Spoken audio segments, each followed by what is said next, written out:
Hello everyone, and welcome back to our channel. It's such a pleasure to have you join us again on this incredible journey of spiritual exploration. For all our returning viewers, thank you for your ongoing support and for being part of this amazing community. And for those of you joining us for the first time, we are so glad to have you with us.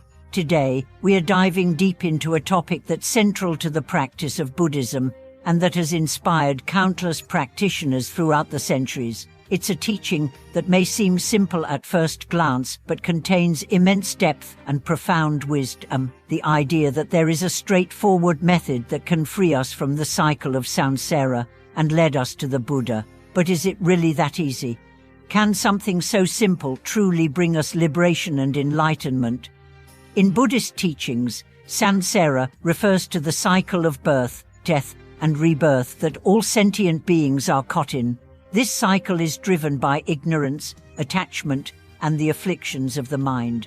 We live our lives caught in the web of desires, fears, and illusions, unable to break free from the cycle of suffering. But the Buddha, in his great wisdom, offered us a path that leads us to the cessation of suffering and the attainment of enlightenment. This path is known as the Eightfold Path, and it consists of right understanding, right intention, right speech, right action, right livelihood, right effort, right mindfulness, and right concentration. For now, many people are drawn to the idea of liberation from samsara, but the question that often arises is this path really as simple as it sounds? After all, the Buddha's teachings are vast, intricate, and profound. The scriptures are filled with detailed instructions on meditation, ethical conduct, and wisdom. So, when a teacher or a master tells us that there is a simple method that can lead us to liberation, we may find ourselves wonder, is this really possible? Can something so straightforward really lead to enlightenment?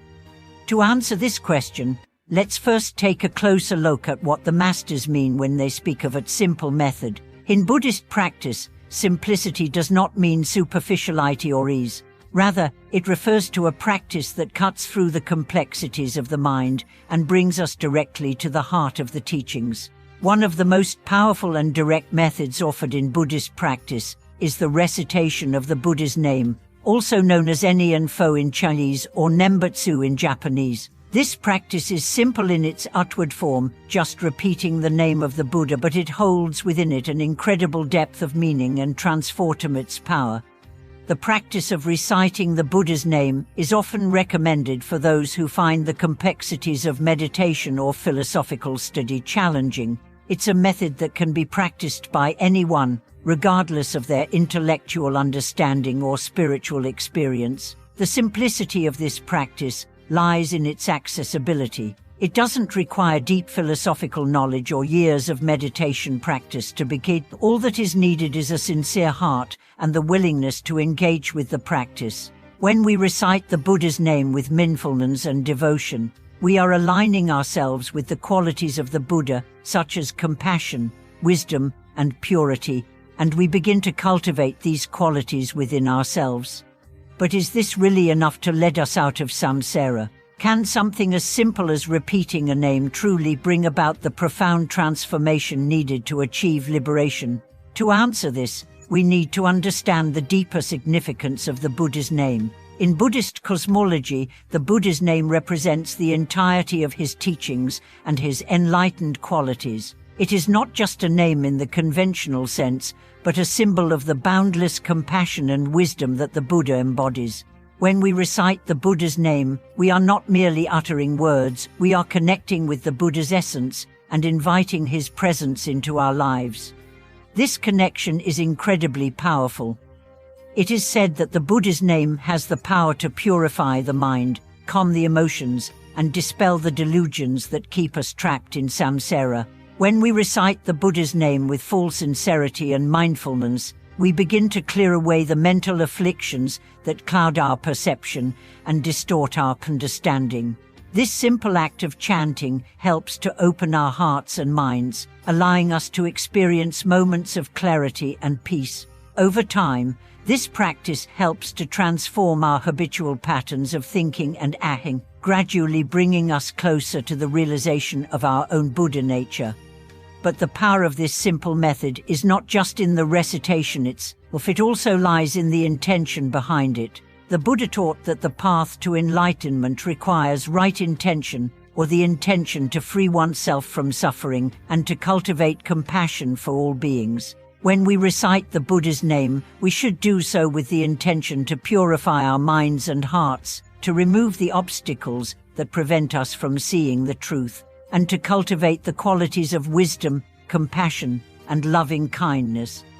It's this intention that gives the practice its power and effectiveness. As we engage in the practice of reciting the Buddha's name, we are not simply seeking personal liberation, we are also committing ourselves to the welfare of all beings. This is the core of the Bodhisattva ideal in Mahayana Buddhism. A Bodhisattva is someone who, having realized the truth of existence, chooses to remain in samsara in order to help all beings achieve liberation. By reciting the Buddha's name, we are cultivating the mindset of a Bodhisattva, one who is dedicated not only to their own awakening but to the awakening of all beings. This selfless attitude is what makes the practice so powerful. For now, let's explore whether this simple method truly leads to liberation. Is it really as easy as it sounds? The answer lies in the transformative power of sincerity and consistency. While the method itself may seem simple, it is not necessarily easy. The mind is filled with distractions, and it can be difficult to stay focused on the practice. But the key is perseverance. The more consistently we practice, the more the Buddha's name becomes ingrained in our consciousness, and the more we align ourselves with the qualities of the Buddha. Over time, this practice helps to dissolve the barriers that separate us from our true nature and allows us to experience moments of deep peace and insight. Furthermore, the practice of reciting the Buddha's name can help us develop greater mindfulness and concentration, which are essential for progressing on the path to enlightenment. As we recite the Buddha's name, we are training our minds to focus on the present moment and to let go of the distractions that prevent us from seeing the world as it truly is. This heightened awareness leads to a deeper understanding of our own mind and the nature of reality, which is the first step toward liberation. So, is this simple method enough to free us from samsara? The answer is yes, but only if we approach it with sincerity, devotion, and consistency. It may not happen overnight, and it may not be easy, but with time and dedication, this simple practice can lead to profound transformation. Just as a small seed grows into a mighty tree with the right conditions, the simple act of reciting the Buddha's name can lead to the flowering of wisdom, compassion, and enlightenment. Thank you so much for watching this video. I hope that today's discussion has given you a deeper understanding of the power and potential of the simple method of reciting the Buddha's name. If you found this video helpful, please like, share, and subscribe to our channel for more insights into how we can live a more mindful and fulfilling life. We are grateful for your support, and we look forward to bringing you more content in the future. Until next time, may you find peace and clarity on your spiritual journey.